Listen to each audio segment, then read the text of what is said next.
There's so many different waves of grief. It's just trying to find that new way of being. It's not ever ending, it's not ever going to go.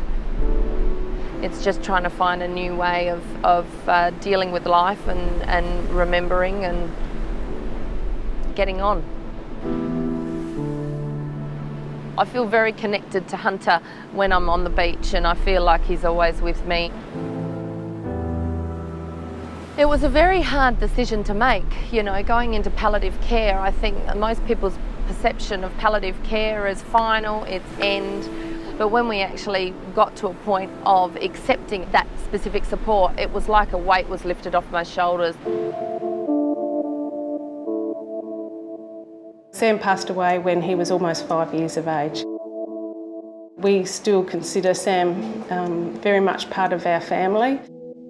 What happened to Sam and to us was extremely sad, but we feel very fortunate that we are able to reflect back on the time that we had with Sam with a lot of joy and a lot of love. And I think the hospital helped create those special times.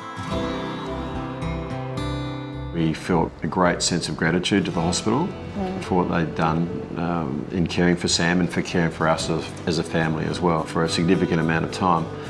So we did want to support, in particular, the palliative care service.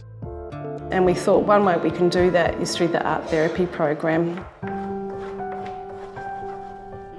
I'm Belle, I'm the art therapist at Palliative Care at the Women's and Children's.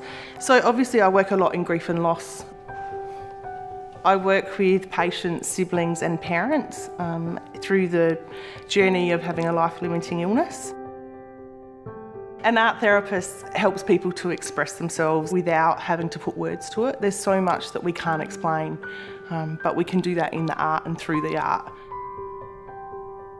These are people who are going through a really vulnerable time in their life, and I love the fact that I get to help.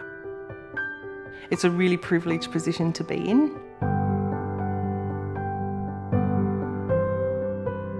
I knew before Georgia was born that one day I would lose her, so every day we had with her was a bonus. My most treasured possession is a cast of our hands in plaster of Paris. The three of us, Georgia, Chelsea and I, put our hands together and we put our hands into this mould, and we ended up with this amazing sculpture, really, of our three hands entwined. It has left me with a little bit of Georgia behind physically. I can look at that and just imagine she's still with us. There's also the siblings program. It's really good because it means you can meet other siblings who are going through the same thing as you, because sometimes you feel like you're all alone. And these days just help you understand that you're not all alone and that there's other people out there that understand you. I think it's great that Team Kids are focusing on palliative care. They were so supportive and wonderful, and still, now that Hunter has passed, we're still getting the service from palliative care for my other children and for me. The palliative care service were incredible. They had so much love and care for our son. We know the difference support can make to families who are going through what we've been through. And it doesn't make it any easier knowing your child's going to die. The hole that's left is still huge. Time will never heal. We couldn't change it, but what we could do is just, give her the best life possible and surround her by love, and that's what she had from the day she was born until the day we had to say goodbye. In all honesty, we would have been lost without the palliative care team at the Women's and Children's Hospital. There's so many wonderful things that palliative care do.